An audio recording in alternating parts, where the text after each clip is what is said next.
Internet, how's it going? You know what's funny to me is that I just dropped a video yesterday talking about Sony like trying to, I want to say, censor some of his games and whatnot. And this comes right up like right next to the hyper dementia thing, or in this case Brave Neptunia. And yes, this is an old news. People kind of knew that this game was gonna be censored from Jump Street, you know what I mean? Like, because they knew this all the way back in December 2018, right? However, the problem that I'm kind of looking at this now is like that because, like, as they said, because people originally tried to defend it by saying that the CG photos are going to be different from the actual game photos, and looking at some of the comparisons, because I think that this is the Nintendo Switch version, you know, because like the previous article said like that we didn't like that the other photos were from the that they were from the promotional art. These are, I'm assuming, since they got the markers here, is like that this is the Nintendo Switch version and that this is the PlayStation 4 version.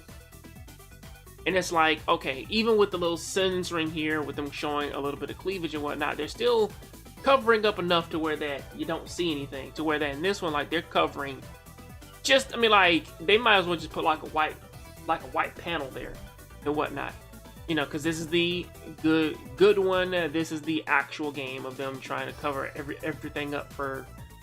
I mean, like, I think they even put in an extra character, like in the PlayStation one. Yeah, they put in the extra character, and they're really not trying to show you cleavage, like even no side boob or nothing, you know, like, because this one was, you got to move this strap, move the strap. Block everything out, and in these three they went from showing panty shots and and bras to, well, you can still grab a titty, but apparently, like, if you see a little bit of under panty problem, you know, like the gauze themselves on the PlayStation version, like, they don't want you to see this girl's bikini, you know.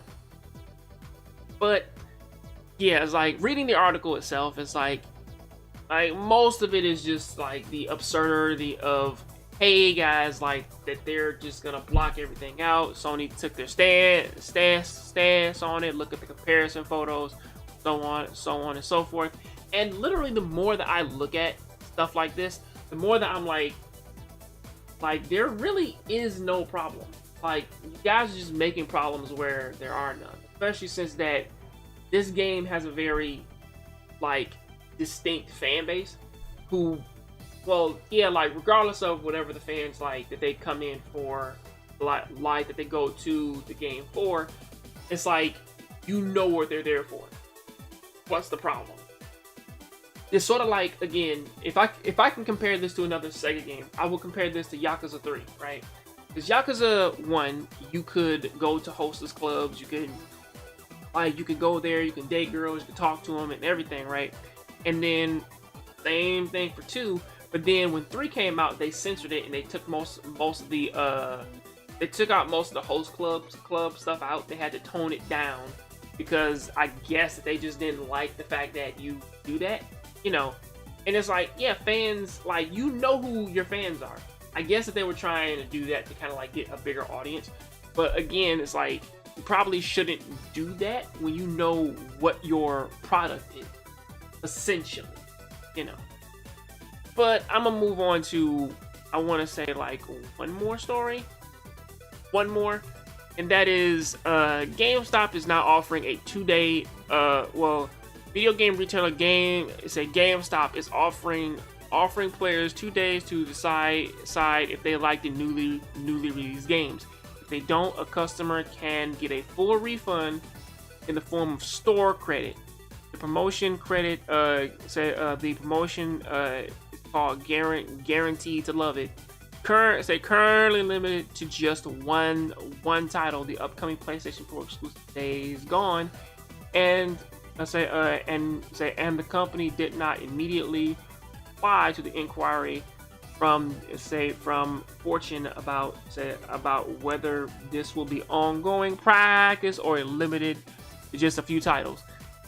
Well, knowing GameStop, if this doesn't get them money, or if this doesn't get them any more, I want to say, fans, or at least like get them any more players and whatnot, because again, the whole because I believe like that they ended the promotion where that for like a few months you could get up like a GameFly-esque service where like you could go in and you could rent games.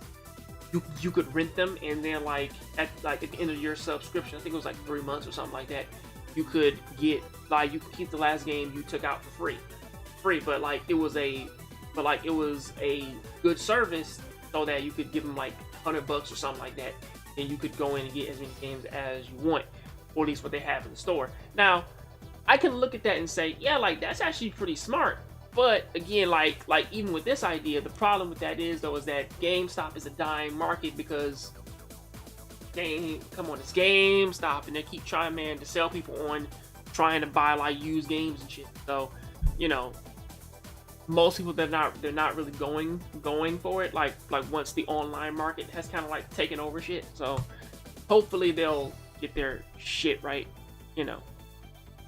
But yeah, like that is where I'm gonna leave this off today. I'll catch you guys on the next Jongravesshow. You kind of got a glimpse at what my next article is going to be. So I will see you next time. I'm out.